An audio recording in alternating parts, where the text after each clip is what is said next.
So tonight we're going to be talking about angels, aliens, spirit guides, and demons. Right. So the spirit guides. And so every culture has some level of spirit guides. And the ones that we sometimes are most commonly aware of in pop culture would be like guardian angels, but actually can't disable autofocus. I mean, do you know the level that it would take me to find what the autofocus is in this camera? Lord knows I would never find it. We would never get to start. And without the autofocus, it would probably just stay blurry the whole time, to be honest. So, okay, so guardian angels are kind of in pop culture one of the things that we see the most as being spirit guides. But then with spirituality, this topic of spirit guides beyond guardian angels has evolved. Let's talk a little bit about In Journey of Souls. You guys know that's one of my favorite books. And Dr. Michael Newton talks about guides. Now, we kind of have two different types of guides. Now, there's a lot of different things going on, but just in the topic of spirit guides, we have master guides, and then we have more of like our personal guides. So, and now this information does line up also with Dolores Cannon's work from Between Death and Life. So basically, both of them, Dr. Michael Newton and Dolores Cannon, both agree that guides are still incarnating. So that basically our spirit guides are probably some of the closest beings that we interact with in the non-physical realm, closest to us in the sense that they can still incarnate. And many of them are still on their soul journey. And one of the people who had asked this question when I was asking what should we talk about tonight said, how does the spirit guide thing fit into this whole soul journey thing?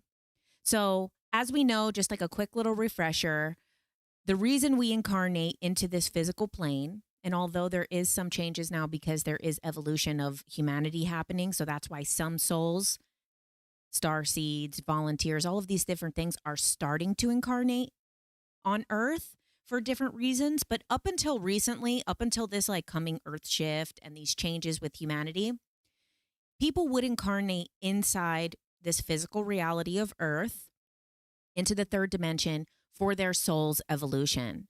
So with the soul's evolution, it's basically you would come back many different lifetimes and work on different lessons. So our guides are still working on lessons. They are not like gods. They're not angels. Now, we can have guides that are angels, and we're going to get into that. But our guides are actually beings. We could be guides, actually. You know, any of us here on Earth right now, especially those of us that are way showers and helping others, could very easily be people's spirit guides, because you don't have to be figured out. Your soul has not had to figure out everything. Your soul has only had to figure out these specific topics in order for you to help someone else. So in Dolores's Between Death and Life, she asks, how can these people be guides, or how can these beings be guides if they're still learning themselves? And they give the example of how basically you could have, say, a toddler in the house and then also a teenager. Now, your teenager is able to help you with the baby sometimes because you only need to be at that level. So basically, that's kind of what could be happening with spirit guides. Like, okay, does the teenager know how to do everything that a parent does? No, but the things that the baby needs help with at that moment, it can help with. So this is kind of what's happening. So basically, you know, we have these levels of evolution of the soul, and say someone that's maybe a couple of steps ahead of us is able to help us with certain things, especially if they've already kind of conquered that lesson. So say if it was a lesson in greed, and this person has already lived 100 lifetimes of overcoming greed. Now that they've overcome it, they can see maybe baby souls, younger souls, who are just taking their first step in learning that lesson. So then they're like, oh, well, now I actually can be a guide for one of these souls. Now, Dr. Michael Newton also talks about master guides. And Dolores Cannon doesn't talk about master guides, but she talks about counsels and counselors. And these seem like they're talking about similar things, that maybe their clients referred to them differently, or maybe they decided to name them differently. So we have our individual spirit guides. Now, the master guides are even more levels up. And basically, they're the ones that might look over a whole entire soul group. So they're not going to be there with you for every lesson. They're not going to be the one that is always overseeing everything that you do and being with you the whole step of the way. They're overseeing your whole soul family's collective lessons that you're working on. So maybe there's a master guide who looks over the whole thing. And now Dr. Michael Newton, kind of going back to these practical references, he said how you might have a teacher, but then there's a principal in the school, and the principal kind of watches over the teachers, but then also is aware of all the different students. And sometimes if a student is having a problem or a student needs special help, then the principal's most likely aware of that student, but they're not dealing on the day-to-day basis of everything. They're only really dealing with the bigger issues and guiding the teachers or being there for really important stuff. And now Dolores talks about the councils, and that's a very similar thing. So sometimes there will be like groups of master guides who oversee entire groups of souls or entire lessons, So say this thing that we're doing right now with raising the consciousness of humanity, there's souls that are going to be working on that specifically. So basically, these souls might have already done similar things in different realms or different realities or different universes, and now they might be overseeing a whole collective mission like that. And one of the things also that Dr. Michael Newton talks about in Journey of Souls and Destiny of Souls is he also talks about councils. And he says that you go in front of different councils at different times, and they kind of oversee your guide a little bit. But he said that between different incarnations, you might have different guides or people on the council that only show up for certain lifetimes. So say, for example, you're dealing with feminine energies. You're learning how to embrace your feminine, how to heal feminine wounds, divine feminine energy. Now, you might have a guide who is a master of that topic be on your council for that lifetime or the lifetimes that you're working on it. But then after you've kind of learned that, they're probably not going to be on your council anymore, because then they're going to move on. So there's kind of like specialists. So we have a lot of guides, and this is because there is, I wouldn't say a hierarchical system, but there's layers on the other side. And your soul family is always going to be on the same level as you. And what happens is sometimes certain members of a soul family might be progressing much quicker. However, they will always be connected to their soul family, but they might end up going into a different group because the lessons that they're learning are also like a classroom.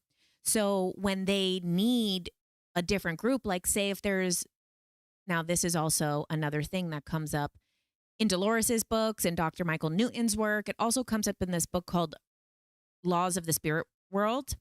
And that book is really interesting. It's written by a woman from India, but she's Christian, which is, not uncommon in India. But so there's a lot of interesting influence in the book. There's a lot of Hindu influence, but also a lot of Christian influence. But a lot of the information does line up with Dolores Cannon's work and Dr. Michael Newton's work. And through that, she had lost both of her sons and in a car accident. And then she started using a medium to connect with her sons, and then learned how to connect with them directly. And basically her sons told her, we want to tell you what it's like on the other side so that you could inform people. And then she ended up writing this book called Laws of the Spirit World. And it lines up with a lot of the same information that came through from all those hypnosis subjects from Dolores and Dr. Michael Newton. So one of the things that she talks about in that book that she was informed of is that sometimes you'll have like people in your soul group. They said sometimes people will say incarnate. Now, there's a lot of different reasons why we would pick different family members and stuff like that. But let's say one of the reasons why, I'm going blurry again. One of the reasons why, does it not know it's a face? Okay. Is that, say, incarnating with a mother that is very difficult or in a really hard place, sometimes a soul who was once a member of that soul family or is still a member of that soul family is progressing on the soul level, but a member of their group is not progressing. So they might incarnate to be the child of that person so that they could help that person grow, because you do want your family to continue moving along with you so you guys can stay in the same group. So that's spirit guides. Spirit guides can be a lot of different things. Also, the term spirit guides kind of gets used as like an umbrella term. You know, I'm glad that I got the sound together. Although here on TikTok, the sound is not together. I know you guys hear my neighbor literally falling through the ceiling. This is just what I live with every single day of my life, which is why the microphone has to be on these adjustments. So sorry about that, guys. They just crash through the ceiling all day long. Especially late at night, like 1 a.m. is like this person's favorite time to stomp. So, like I've hoped that this person has like some like, no, I'm not going to say. Anyway, okay. So now let's talk a little bit about what happens with the Akashic records too, because then sometimes there's a couple of other elements of something like this. So sometimes when you're accessing the records, you're connecting with the records, but you're not able to get the information from the records on your own. You have to work with other beings to get that information when you're in the records. So when you access the Akashic records, most times you're going to ask for the masters, teachers, and loved ones. Yeah, you said you just came over from TikTok. I know, it's ridiculous. I can't stop this person, you know? There's only one way to stop them, and I can't do that. They just do it every day, all day. So the masters, teachers, and loved ones are the people that we connect with when we access the Akashic records to help us get information.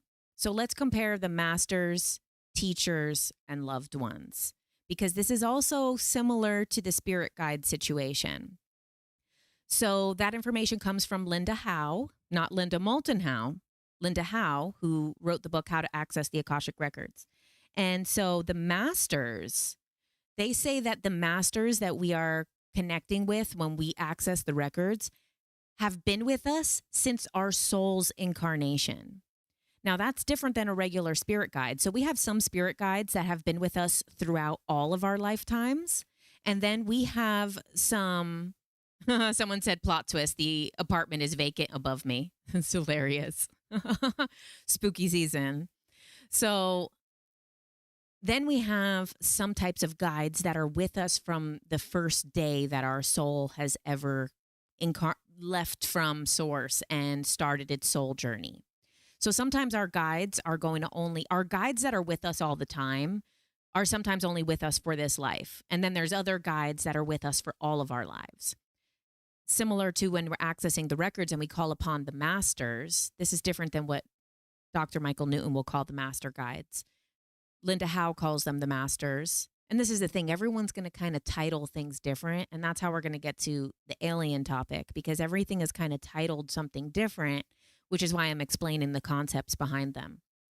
So the masters have been with us since our soul's incarnation, and they've helped us pick the different incarnations, pick the different lessons. What do we need to learn? What do we need to work on? And will help us throughout time. Now, the teachers may or may not have incarnated. So the teachers are similar in the way that Dr. Michael Newton talks about like master guides and then the personal guides. Personal guides are with us for certain incarnations, or how Dolores talks about how some of the counselors versus guides will be with us for certain things. The teachers are only with us for certain lessons. And once we learn that lesson, those teachers, those spiritual teachers, which are like another form of guides, will leave. So there's different people that have different information that are calling them all different things. But we see this pattern is that there's some guides that are always with us all lifetimes throughout all of our soul's journey. Then we have some that come in for certain lifetimes, certain lessons, certain things, certain collective lessons. And then there's the loved ones. Now, loved ones are also a big part of the guides because people that are actually members of our soul family, they might have incarnated on Earth, or they might have never incarnated. They might just be in our soul family, or maybe they incarnated and they're not with us now. But it could also be your past relative. It could be your grandmother or someone like that who's no longer here. Those are the loved ones. Those are another form of guides, and those are also who we call upon when we're accessing the Akashic records to help us gain the information from the records. So there's a couple of different themes here that come up in different people's work, but they're all kind of saying something similar. Then Linda Howe, in that book, How to Access the Akashic Records, she talks about how these are different than angels or saints. Now, saints are more similar to teachers, but saints have physically incarnated. And we know that, that comes up in Christianity, but even more so like Catholicism, the idea of saints, Saint Anthony or, things like that.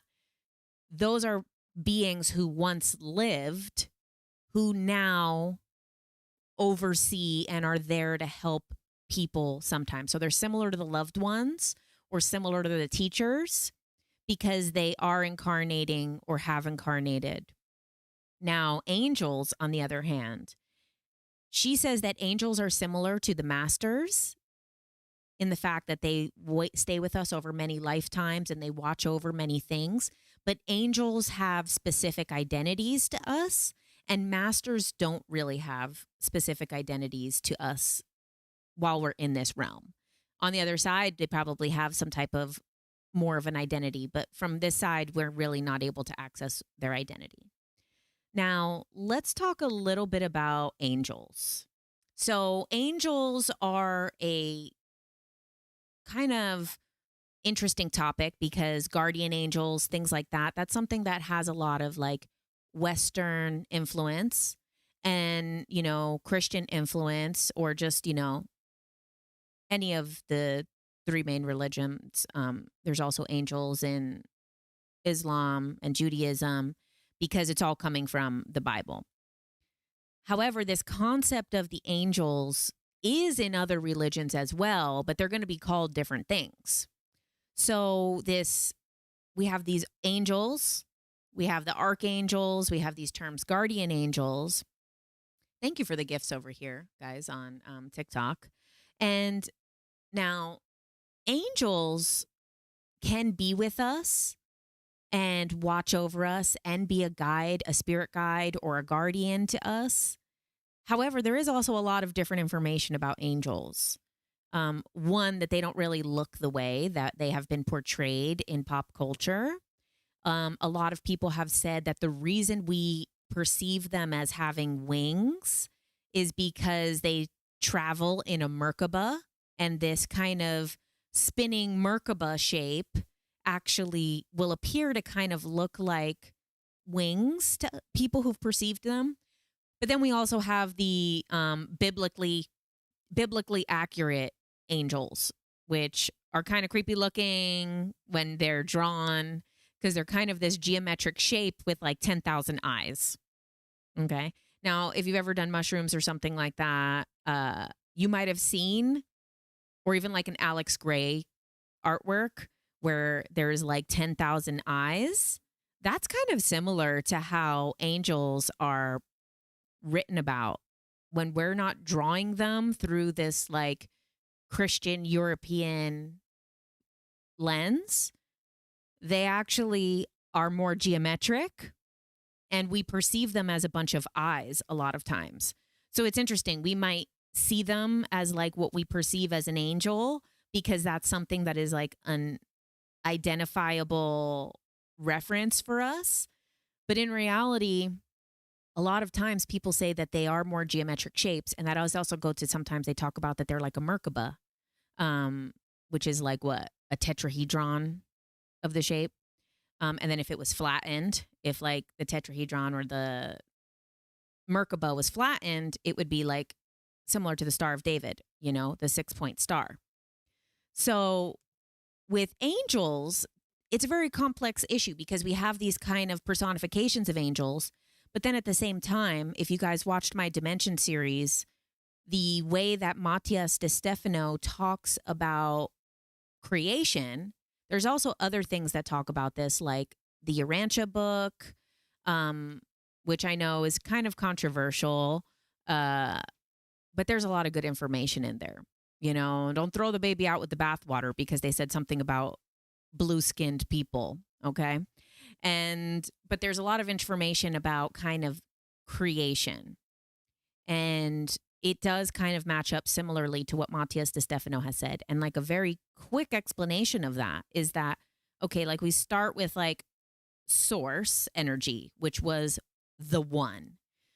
We're all part of the one. We're all fractals of the one. The one is God. The one is source. The one is the universe. The one is the creator, the observer, whatever it is. We started with this one energy that existed before everything. Different types of like Hermeticism talks about how this one had a thought of I am. Well, what am I? And when it became aware of itself, I am, is when it expands and becomes like the Big Bang. And then that's how everything was created because it became aware of itself. It was the thought. And then from there, all these different fractals of it started to have individual I am thoughts. And then they become creators, and that expands and expands and expands. And this is why they say the universe is expanding, but also even like the Milky Way galaxy is expanding. Like all of these things are expanding because all these different aspects of the one are like, oh, I'm an individual creator. I can create, and it expands.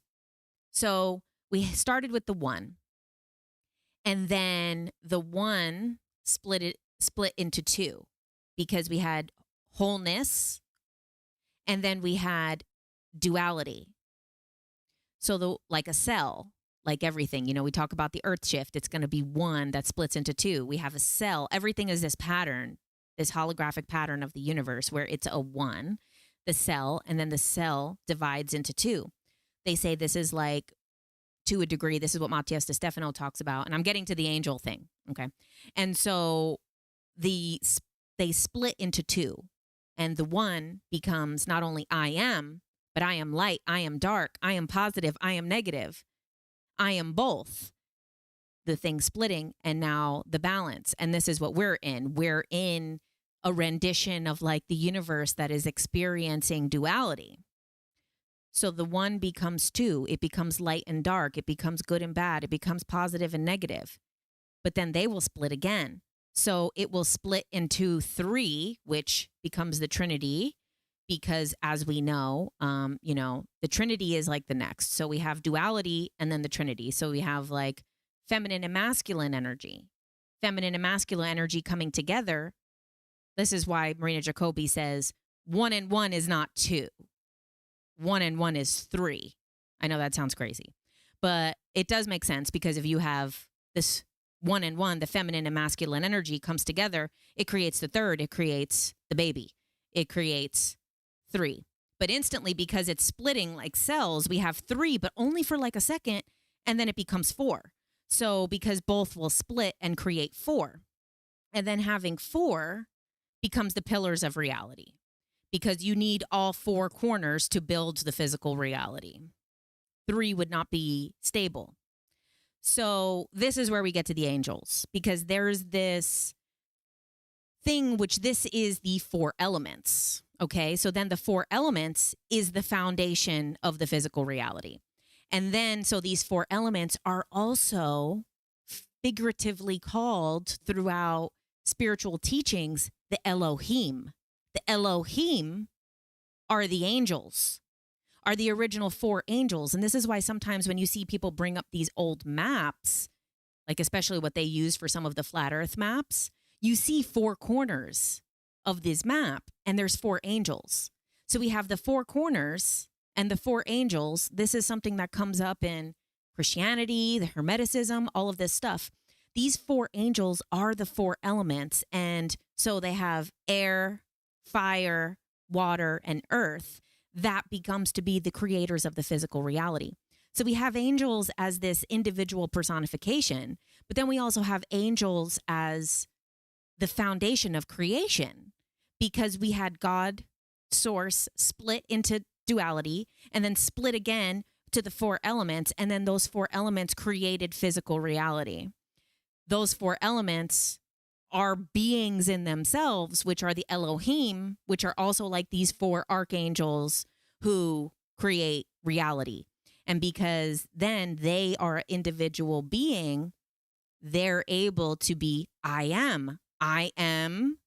And then they start the creation process more of splitting. This is how everything expands. Okay, I know that was a little bit of a rant, but we're talking about angels. So, okay. So there's the angel thing is a very complex topic because there's elements of it that are individual angels, but then there's also elements of it that are like the actual creators of reality, and that angels are some of the creators of reality. And, then the story of Lucifer, where Lucifer was an angel as well, who then created this fall of consciousness to create a physical realm where we could actually learn these difficult lessons through darkness, through evil, through all of these things. So then Lucifer, there's angels are creators. Lucifer decides he's going to create a reality where all of these things are possible so that creation could expand even more, so that evolution of souls could happen even more, because the evolution can't happen without this struggle. So a lot of these things about angels is also creator energy, because they are fractals of God, but they're like closer fractals to God than we are. So now let's talk about demons, because that's another topic that comes up all the time. And the perception of demons is really vast, but I'm going to use the description of demons that resonates most with me of everything I've looked at. And it's based off of Dolores Cannon's work, and it's from her book, Between Death and Life. Now, with demons, they are not really, for the most part. Now, some of them could be other beings that we're calling demons, okay? Sometimes there might be some types of aliens or beings that are in other realms that we're calling demons. Let's put that aside for right now. We're going to talk about that next. What we call demons, in my perception, most of the time what it is. When people say they have attachments, there's like an attachment on them, stuff like that. I know not everybody believes in it. I do. Okay. So then this we're going to explain as you have an auric field. You have a field around your body. Let's say you have like an egg shape around you. And sometimes that could be really expanded. Like say you're a person who has a very big presence. You might have a very large auric field. And then we have sometimes people who their auric field is very close to them and very close to the body. Okay. So this auric field is very much mirroring our internal state. So we have, our energy centers of our body, our chakras. Okay. So imbalances in those different areas of the body could cause those areas of your auric field to become a little weaker, or to kind of have like a little dip, like just in a physical way of describing it. Of course, it's not an actual like dip or something like that, So you have like your egg around you of energy. We're just going to super simplify it. You have an egg energy around you, and in front and back, 3D on all levels. And our emotions, our feeling, our energy field expands that. Sometimes, like say you're really angry, that can radiate off. Like sometimes if people are angry, you could literally feel like, say some like crazy angry person is in the street. You're like, oh gosh, like it radiates from them because they're really big. Their energy is taking up a lot of space. Now, based on our thoughts, emotions, trauma that we're holding on to, things that are more in like the more negative, not bad or evil, but just like the more lower vibrational stuff. Some of those things sometimes will actually impact our aura, our auric field, that egg around us. So let's say you're holding on to a lot of grief or a lot of guilt or a lot of shame. And now that egg around you might get like a little groove in it, a little dip, a little hollow spot, a little weak spot. And that's coming from inside, okay? That's coming from our own energies, our own issues, our own trauma. Sometimes we're holding on to this trauma and it's actually weakening a part of our field. Now, imagine these beings, these entities that people will call demons, these attachments, energetic attachments, things like that. They're not really conscious. They're not like, oh, wow, that one looks really good. I'm going to latch on to that one. People really love to personify them in that way, but they are not I am consciousness. Okay. They're like below I am. Not that they're like less than us, but they are not individual consciousness. They are concentrations of energy. So they're almost like, now they a lot of times mirror emotions because emotions give off a certain frequency, a certain energy. They sometimes are a collective emotion. So some of those things, some of these entities, or like in other cultures, they'll call them jinn, sometimes they could be happiness. They're not always bad emotions. These are like core energies. Sometimes they're called elementals, but then sometimes people use elementals to talk about fairies. That's a different type of thing. There's people using the same word for two different things. So, but also say something like grief. Grief is an energy, is a concentration of itself. And let's say you're experiencing a lot of grief and now you have this little dip in your energy field. That thing becomes a magnet to that energy. So actually, it's not these energies, these entities saying, hey, that looks like a good victim. No, it's like a magnet. It's a mirror. So we're feeling this grief. We're feeling this sadness. We're holding on to this trauma. We're not letting go of something. And that little dip inside of our thing becomes a magnet for them to come and fill in. So like imagine you have like a little tiny hole in the wall from you put up a picture or drilled a hole or something. There's a little hole in your wall. Now, if you're painting that, the paint is going to go inside, So that's kind of what's happening. These energies, these entities, which they're not like conscious beings in the same way we are, they're concentrations. So that's why sometimes you could go into a room that someone was just really like sad in there. And the person's gone and you don't know who the person was or what happened. But sometimes you go in the room and you're like, oh no, wow, what's going on in this room? This feels weird because those concentrations of energy are around. And so you'll then kind of be a magnet to that. And it kind of gets like filled in the same way if you were like painting, the paint is going to go in that hole. And that's kind of what's happening to our auric field. So a lot of times we're not being attacked by something. Most of the time when people have these attachments, which would be called demons a lot of the time, or entities or things like that, this is just a mirror. This is just a magnet that we actually are calling in with our own stuff, with our own weakening of our auric field.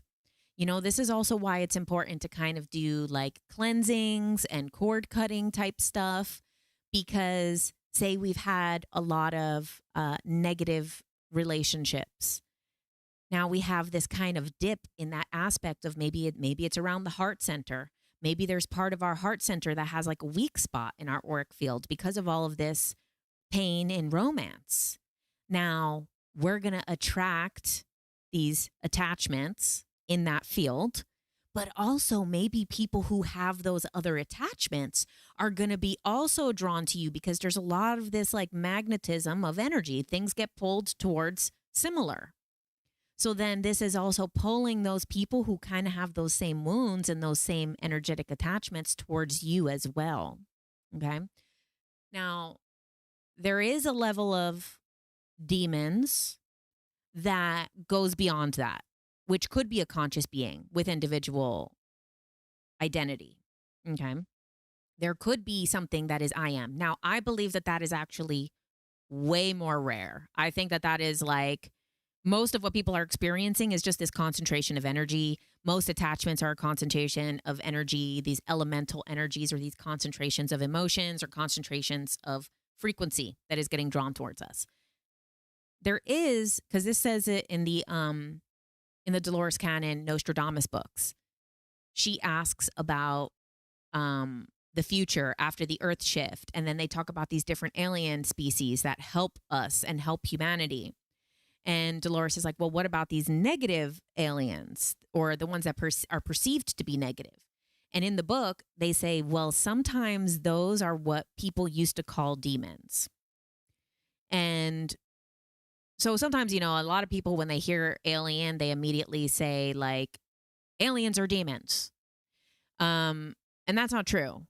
But it's also not 100% false either, because there is, say, some malevolent, self-serving individual beings that we would consider aliens that are out there, that are I am consciousness, that are having their own individual intentions.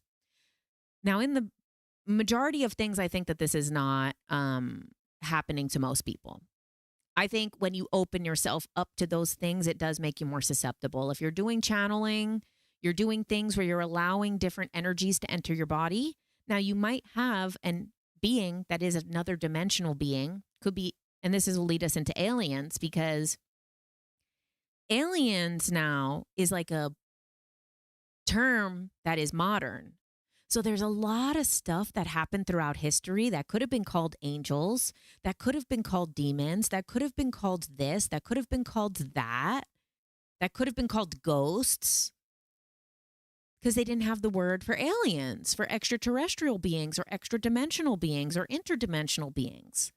So this alien term is actually, sometimes these are beings from different places, other planets. Sometimes these are beings from other dimensions. Sometimes these are beings that we would have maybe called angels up until recently. It's like sometimes the Pleiadian energy, a lot of times the Pleiadian energy is what people probably called angels sometimes. And this could also be part of the reason why angels have this certain image that is very similar to a Pleiadian image. So it's hard to know throughout history what was the origin of a lot of these things that were written about. So some of these angels were aliens. Some of these other demons could have been other types of, they could have been like a reptilian or something, and of course, not all reptilians are bad. Throughout history, there was so many things with snake, serpent, reptile energy that were gods that were worshipped and loved and were the bringers of knowledge and were the bringers of, even in the Bible, the serpent, even though it's like the devil, it's the bringer of knowledge, so even the reptilians are not all bad.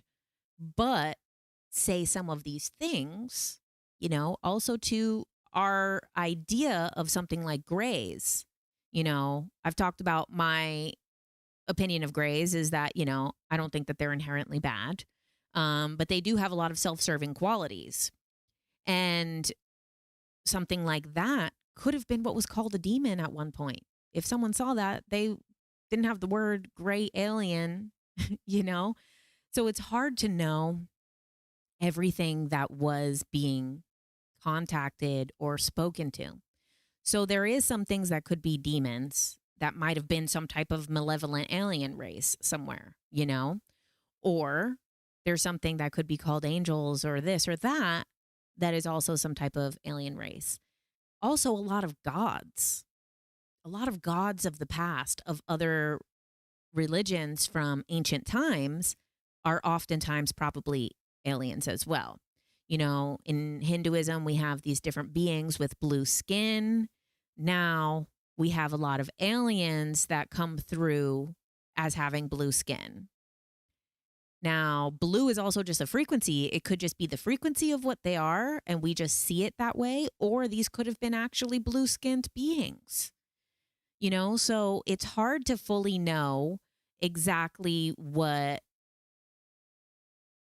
everything was in the past and to decipher everything. Now, I have some different friends. My friend Chelsea, that you guys know, she has practiced shamanism for like 15 years. And also other people I know that practice different types of witchcraft and pagan beliefs and more nature beliefs and things like that. And so a lot of these people recently have told me that 10 or 15 years of doing this work, aliens are starting to come through. My friend Chelsea was like, she's been dealing with different deities and goddesses and beings and light beings and all of this stuff. And she said recently, like, aliens have been coming through. And she's like, oh. At first she was kind of like, oh, like, kind of what are they doing here? And then her other guides were like, oh, well, they've kind of always been here. And she's like, oh. And then after she like pulled out of that meditation, she was like, interesting. A lot of these beings that I might have been communicating with over the years actually could have been aliens the whole time. And that because her awareness was not going to be as comfortable with that as opposed to some type of light being or some type of goddess or something. Because then we also have to remember when we have these non-physical experiences with beings, a lot of times we're perceiving what works for us. So sometimes we might see an angel, but it could be an alien. We can see this being, but it actually might have a different form or a different frequency or a different identity. And they're showing us the form that is going to be most comfortable for us to receive the information. And then we also have our brain at play. Sometimes our brain is going to fill in the blanks because several people have talked about when they've done stuff with aliens, they will sometimes see a past relative. And is that our brain filling in a blank with an image of a being or a person that is a lot easier to accept the information from? So shadow people in general. So the shadow people could be multiple things as well. So shadow people, and a lot of people see these shadow beings. Sometimes they're just different beings that are at a very low vibrational frequency. So this is oftentimes why people will perceive a shadow being when they are in a very low space. So a lot of times when people see shadow beings, a lot of times they're very severely depressed. It's very common when people become super depressed to start seeing dark shadows out the corner of their eye. Sometimes if people are dabbling in certain types of magic or something that is of a low frequency or having negative intentions, they'll see shadow creatures in the corners of their eyes.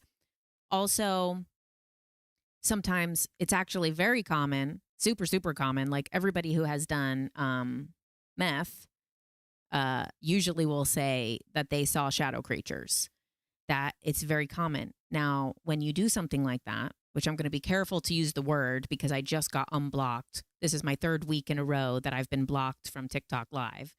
So when people use that substance, it's very common for them to perceive shadow beings or shadows that are moving. And personally, a lot of people say it's like, a hallucination from the substance.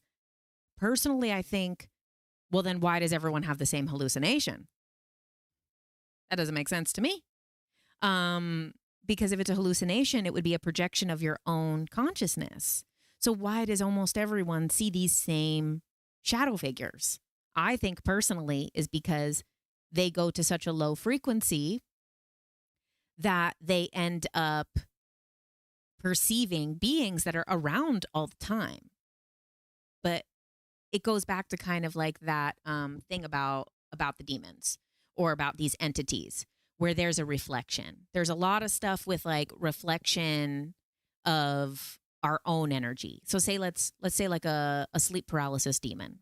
That one is another common thing that regular people experience. A lot of times with the sleep paralysis demon, personally, I don't believe that 90 or more % of the time is it a real entity.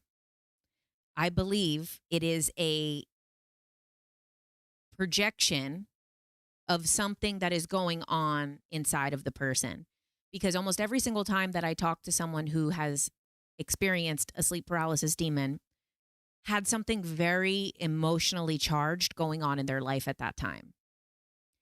And a lot of people see them in this sleep paralysis state where you're actually awake, but also still in a dream state because your body is still asleep, but your consciousness is awake.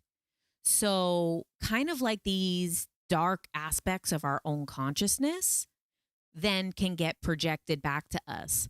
Also, sometimes it could be from something you were watching. Like it is also very common for people to watch something and then see like a sleep paralysis demon similar to some type of creepy demon thing. Weird noises in my place. Don't talk about the sleep paralysis demons. Okay.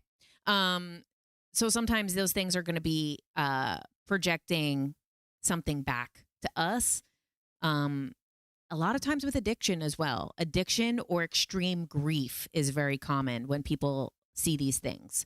Sometimes they're going through some type of addiction. Sometimes they're going through extreme grief of losing someone or losing a relationship or losing a home or something that's very important to them. And that like energy is getting reflected back to them.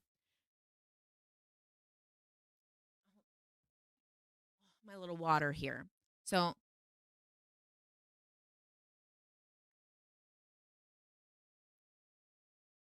for these last couple minutes, if anyone has someone's saying if your energy is very low.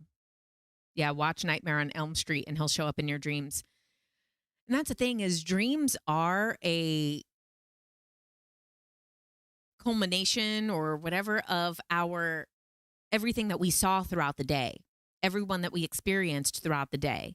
So you might have watched something and then that is going to come up, or you might have spoke to someone or seen a picture of something. It is very common for those things to come up in your dreams. Someone says, what about channels and mediums? Are they just more open? Anyone could do those things. Anyone could be psychic. Anyone could tune their psychic abilities.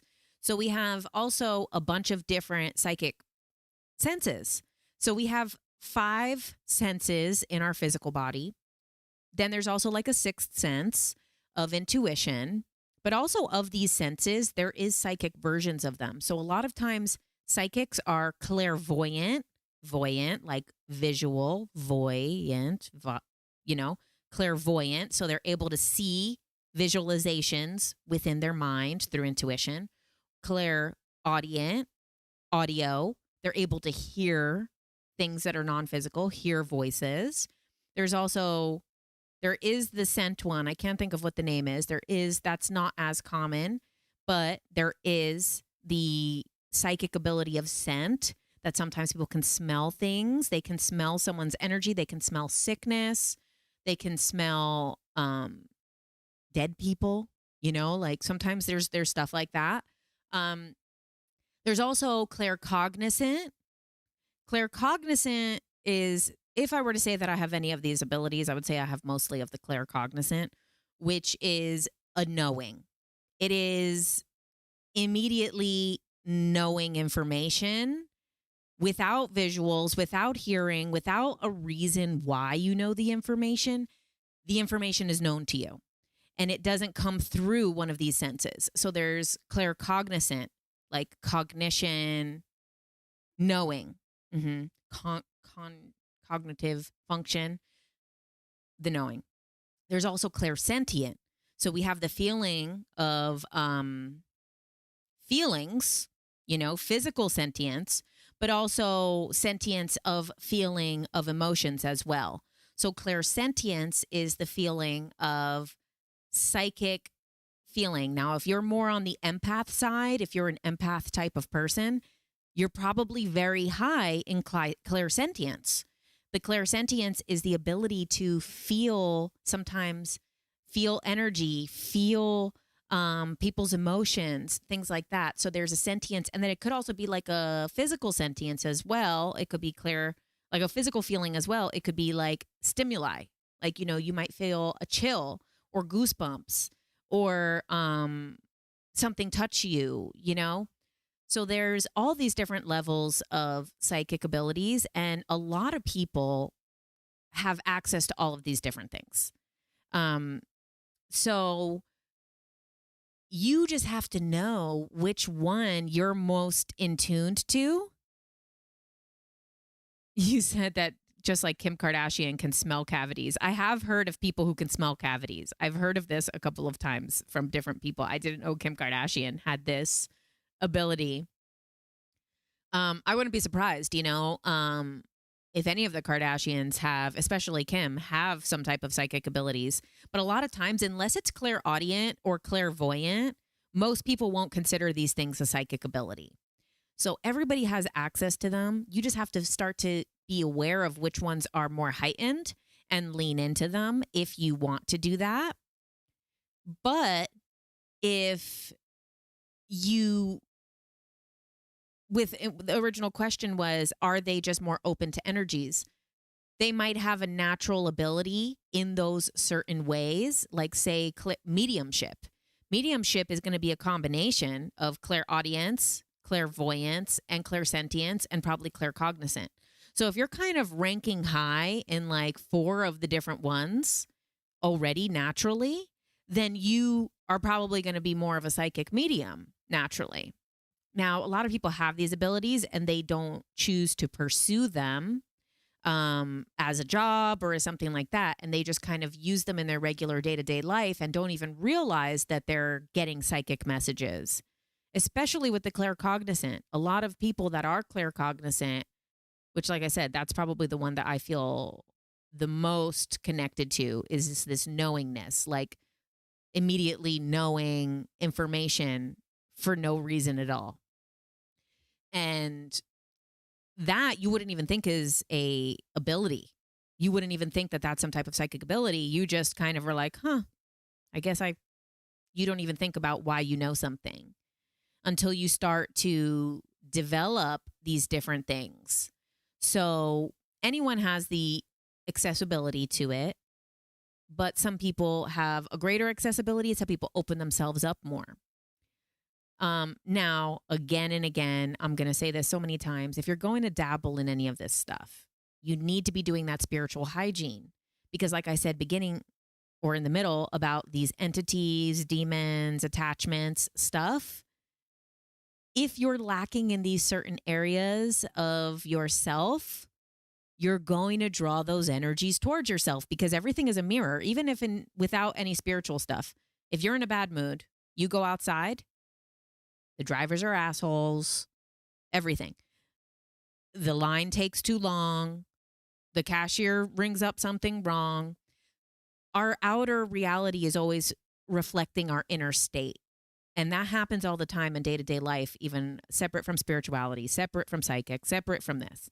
Every single day, if you're going out and being like, it's going to be a great day today, I'm gifted, I'm blessed, everything works out for me, I'm always in the right place at the right time, the reality answers to that. The universe answers to that, and you will be there at the right time. You will be there exactly in divine timing when you believe these things. So the same thing needs to happen if you're doing spiritual work or psychic work or any of this stuff. You need to be in a place of healed, awareness, ego in check, and all of this stuff, because then you open yourself up. And then you have these other entities that are going to be like, oh, I'm just going to pretend to be this person, this angel, or this Pleiadian, or this or that. And this person is going to basically give me all their energy, and they might not actually be that being. Someone said, I have a question.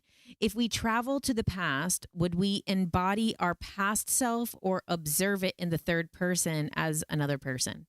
It depends on the method that you use. So if you were to use the Akashic records for that information, you would probably more so see it in the third person, separate from yourself. But if you do through hypnosis, you actually perceive it as the first person. So it just depends on the method that you use. If it's in a dream, it might be a combination of both.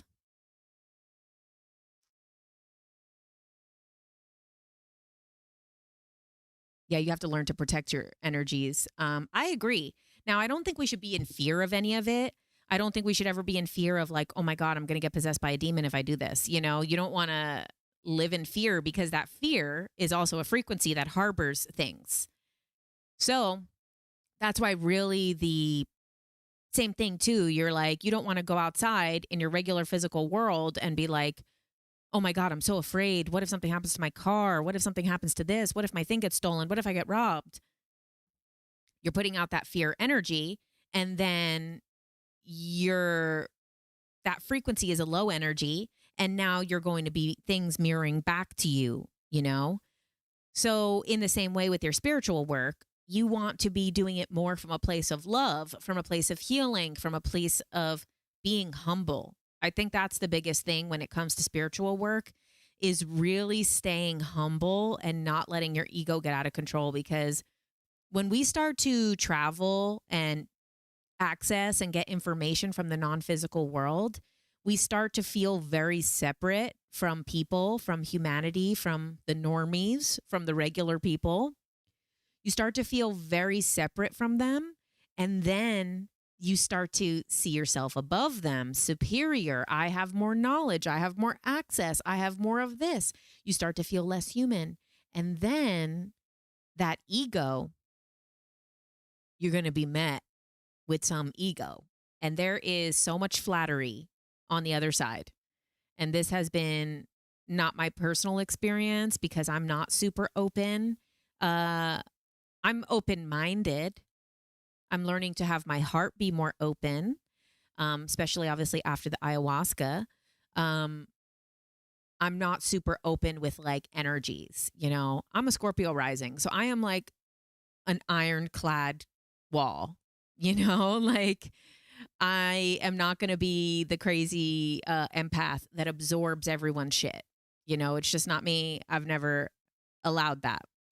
So when I do things and I do spiritual work, I'm very like, the only types of stuff I do outside of, I do different meditations and different things like that. But the only thing where I actually access other beings would be through the Akashic records. And the Akashic records, you specifically call upon your masters, teachers, and loved ones. That is who I'm calling forward to communicate with. Or if I do anything else, sometimes my friend Chelsea, who's a shaman, will guide me through a power spot, which she teaches about. And basically you create a safe place in the astral, and then through that can access information or access beings. But this is your safe spot where you have created this safe energy and kind of this secure zone, you know? So it's almost like a home for you in the astral. And now only the energies or beings or information that you allow and invite in can access. But even that, I do it with my friend who's a shaman. And if I do ever do anything on my own, I'm always going into that power spot before I allow anything to communicate. Now, other people, are an open book. They're open heart. They're an open everything. They're an open crown chakra. And there's nothing wrong with that.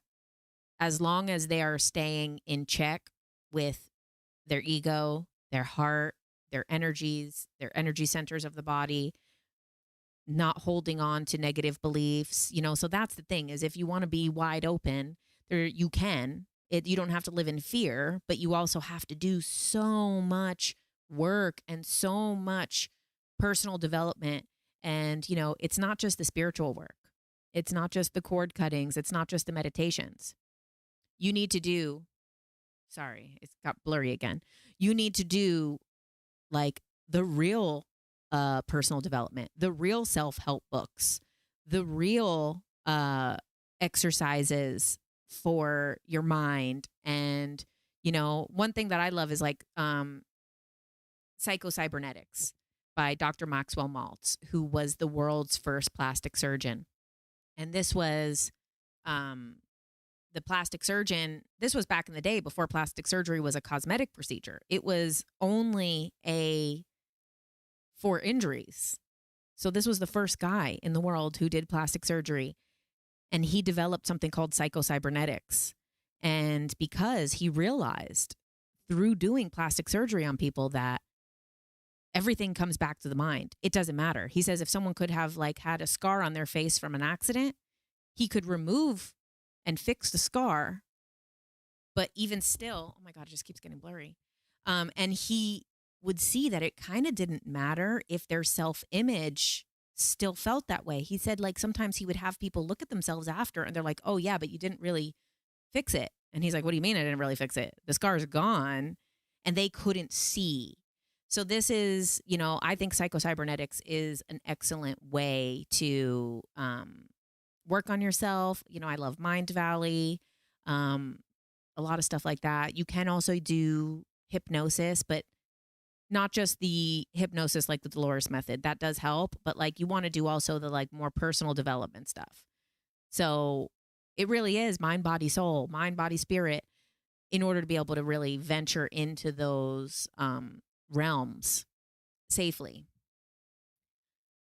Okay. And then I'll just answer one of the questions I see here.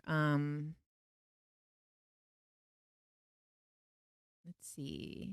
If you have a natural ability to channel and work with these other beings, do we have to, in order to be healthy? Will there be a buildup or are we obligated? Is it a responsibility? Okay. If you have a natural ability to be a psychic, it's not your job to be forced to be a psychic. You do still, gosh, this is beyond annoying. You still do have your free will to do whatever you want, but you will access that information. And sometimes if it really is your calling and it is really your path, the universe will force it. So things will happen, things will come into your awareness. It's not going to be like completely against your will, but it's going to be the universe keeps lining up things for you to walk that path. And, but to say it's kind of a responsibility or an obligation or something like that, if you feel that it's a responsibility or obligation, then you're probably not there now. It might change in the future, or maybe it doesn't change in the future. But if you feel responsibility or obligation, then you shouldn't do it at this point, because doing anything out of obligation is out of alignment with who you are and with your heart and with your free will and with where you're at in life. If you go back to my Earth Shift series, we talk about these different levels of making choices. Every single choice we make is the timeline that we end up on. So if you make choices out of obligation, you're literally putting yourself on a lower timeline than your true path. So that's something to keep in mind. Anytime with anything, not just even the psychic stuff, with anything, if you're doing something out of obligation, you're already not on your highest path. So we want to be aware to be honest with ourselves and to be honest with others. My opinion on the shadow workbook. I haven't looked at it, so I don't have an actual opinion of the work. But my opinion is that I am so sick of seeing videos about it. I don't know. I don't want to see another video about it again as long as I live. It's literally taken over TikTok. I don't know. I can't do it anymore. Please, it's against my free will at this point. Anyone on YouTube who's not on TikTok doesn't know that the shadow work workbook has completely taken over TikTok, and you literally cannot scroll on TikTok without seeing it. I don't know what's in the book. And maybe it's a little bit of my nature as a Scorpio rising is I don't want to be told what to do. So I haven't got it myself. Okay. Let's see. I think I'm going to be thank you for clarifying. You loved the Earth Shift series. Oh, awesome. Okay. So we're done with our hour here on YouTube. Thank you everyone for joining, for being here. Thank you to everybody who suggested this topic today. I hope that this gave you a lot of clarity in kind of the different things between guides, angels, demons, and aliens, and also psychic abilities and who we're contacting. A lot of times we're contacting our higher self when you're doing psychic work. Sometimes you're contacting other beings. And sometimes what we perceive as other beings are actually other parts of ourselves. So sometimes we might be seeing something as a separate being, but it's actually like a multidimensional version of ourself because we are living in simultaneous reality. Every night you see the shadow work journal. It's so much. Okay, everybody. Thanks so much. I'm going to answer questions a little bit on TikTok if people want to stay over there. Yeah, because there was some really good questions that were also coming up over there. All right, everybody. Thank you so much. See you guys.